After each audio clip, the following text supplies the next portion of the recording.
2018, like any year, has about 10 regular meteor showers.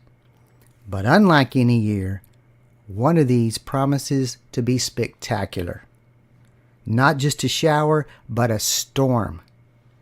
And a meteor storm that seems to satisfy the second sign that the Apostle John sees in Revelation chapter 12. And what is more fascinating is that the first sign seemed to be fulfilled in 2017.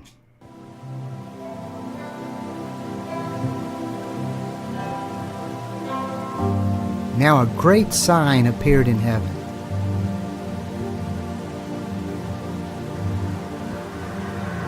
A woman clothed with the sun.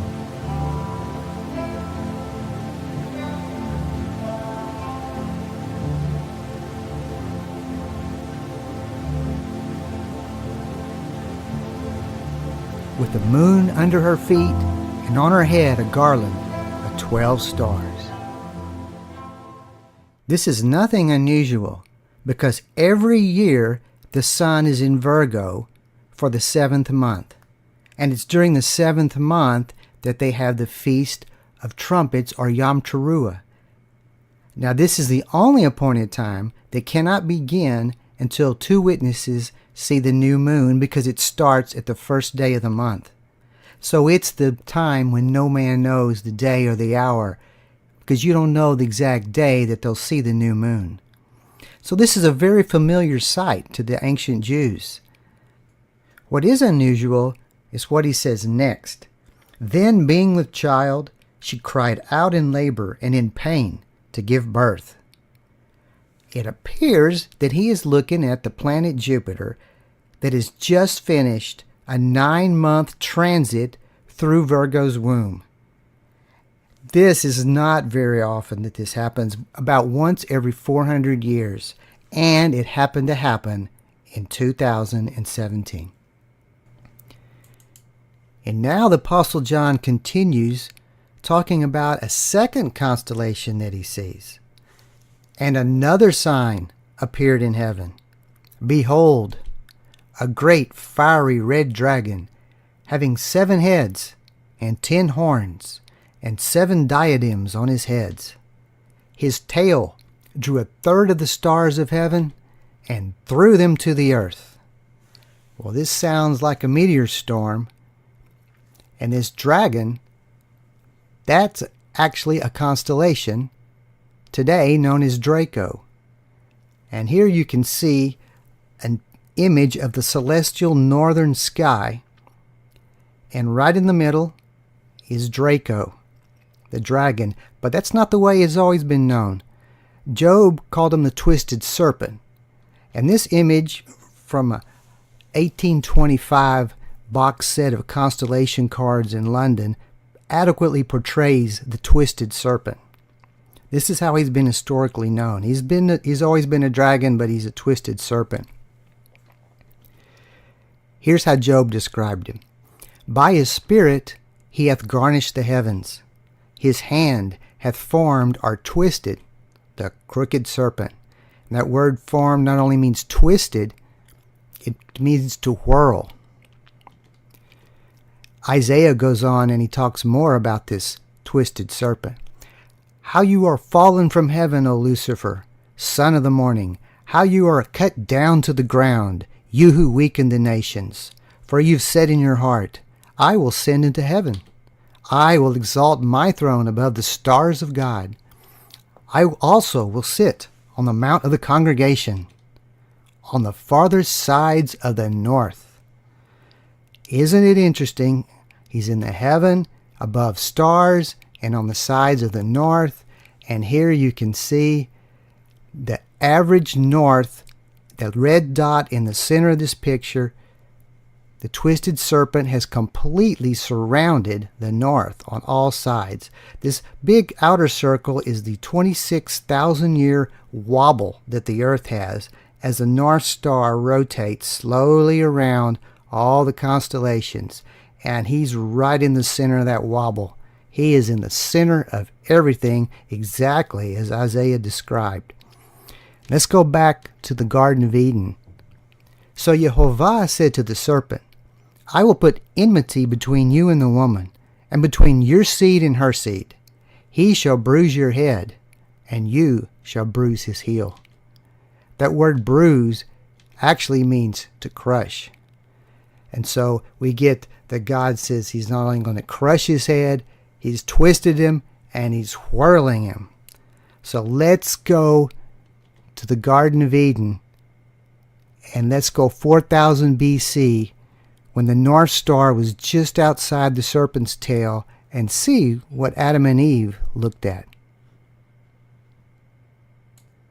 Notice that his head is just barely clearing the ground. He's being whirled around, just like Job said, but his head's clearing the ground, and he's in a position of authority. He's day and night. He's in the sky, keeping an eye on what's going on. Now let's go forward 6,000 years to where the North Star is today. Remember, Jehovah said he would crush the serpent's head? Well, look at how he's going way below the horizon. His head is getting crushed, just as was prophesied. The heavens are declaring the glory of God.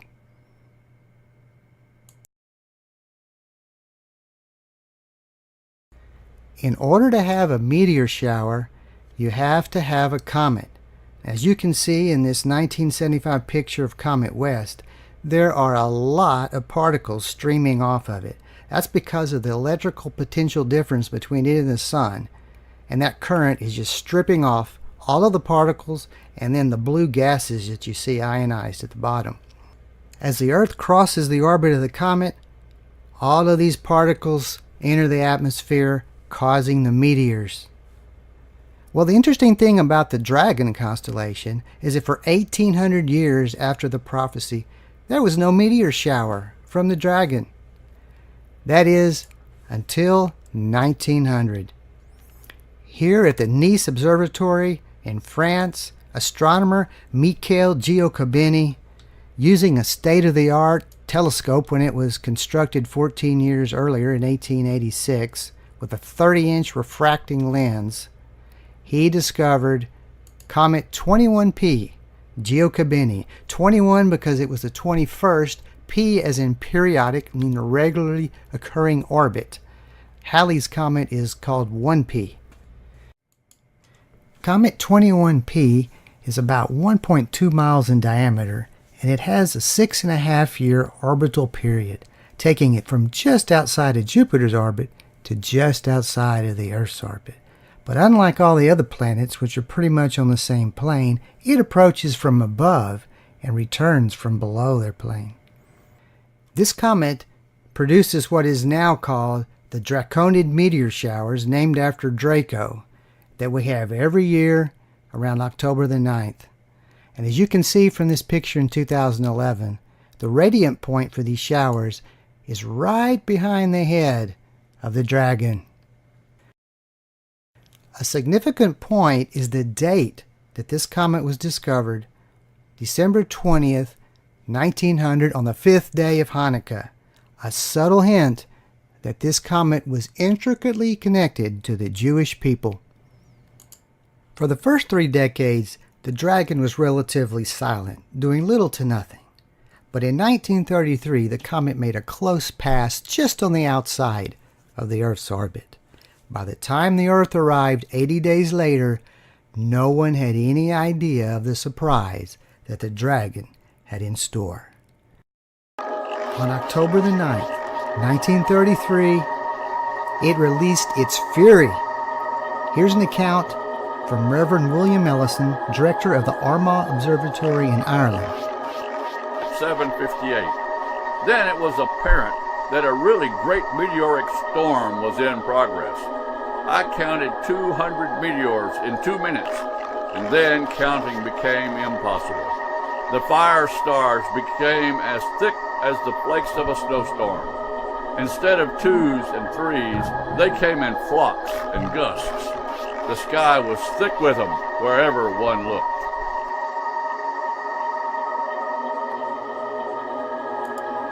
Just 1 week after the meteor storm, Albert Einstein arrived in the United States as a refugee from Nazi Germany. Here he is exiting the steamer Westerland carrying his precious violin. Just 9 months earlier, on January the 30th, 1933, Adolf Hitler had become Chancellor and started enacting what would be more than 400 anti-Jewish decrees and regulations. Just 10 months after the storm, Hitler would take full control as the master of Germany after he seized the presidency from von Hindenburg. The reign of terror had begun. The first meteor storm from the Dragon was only seen in Europe, where the Hitler threat originated, and it happened during the week-long celebration of Sukkot by the Jews, which is God's appointed time of tabernacles. The Dragon didn't stay quiet very long. After just 13 years, he unleashed his second onslaught, a meteor storm. Here's an account from Stan Mott of the Royal Astronomical Society of Canada, viewing from North Bay, Ontario, on October 10th of 1946. It really did look like a shower. The meteors were coming fast and furious, with several at any instant. There were so many meteors, I just started watching specific areas, like the head of Draco. It looked like the eyes were just winking.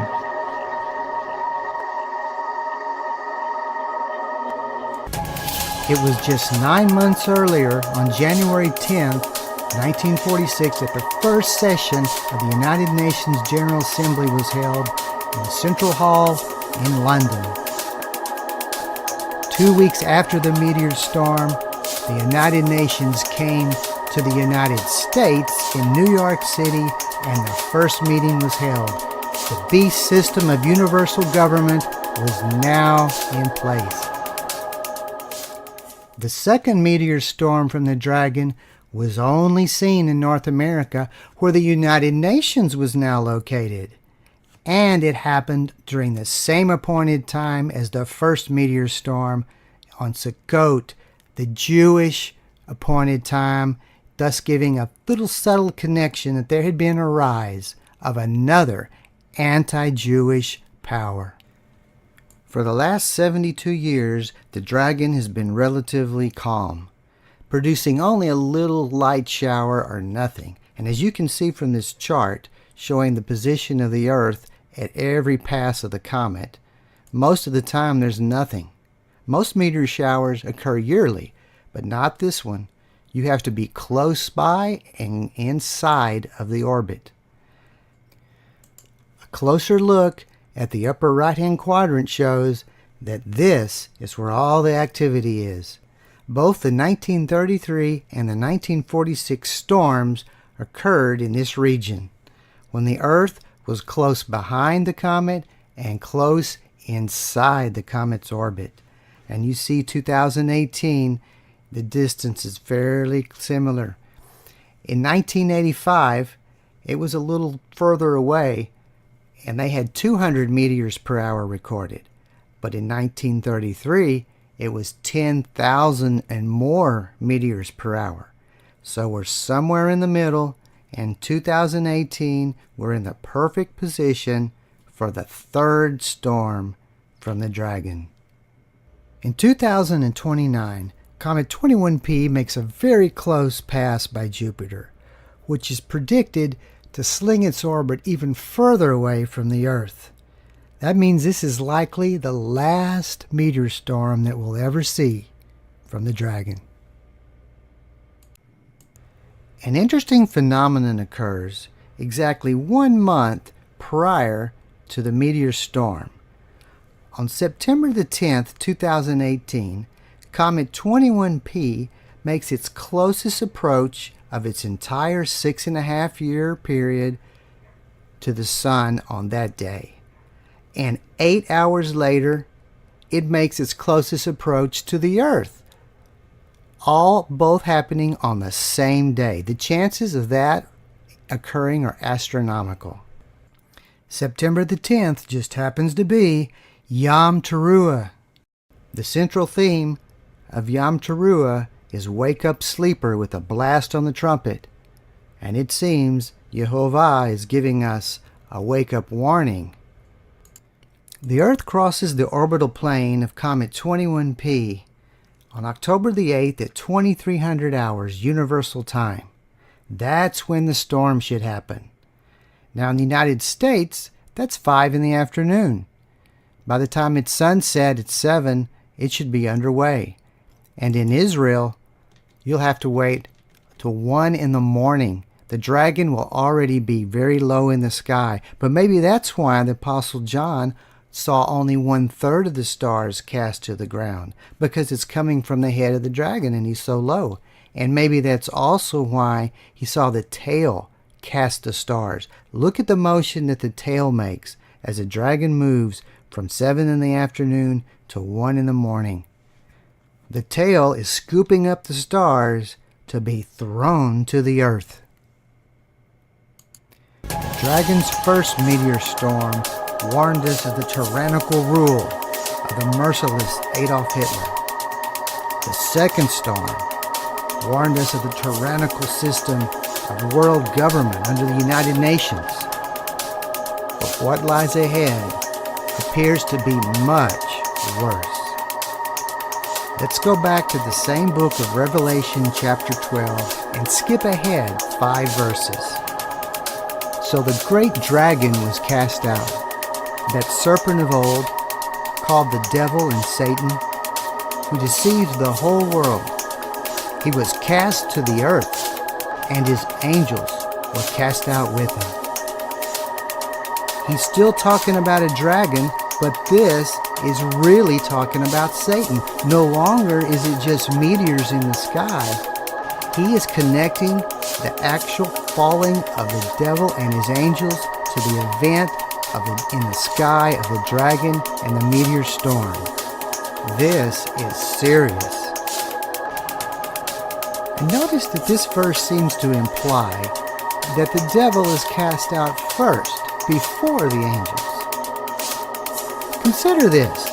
On November the 14th, 2017, at 16:47 p.m., a giant meteor event occurred in Western Europe.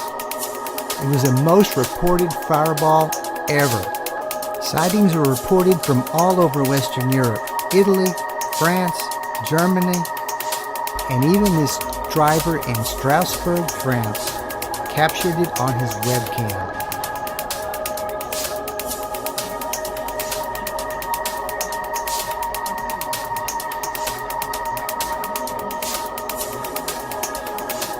By analyzing the fireball's trajectory, they have predicted that it landed somewhere in western Germany, west of Frankfurt.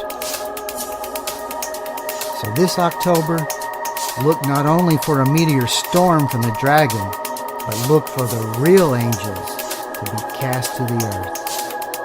And it just might be that their leader is already here.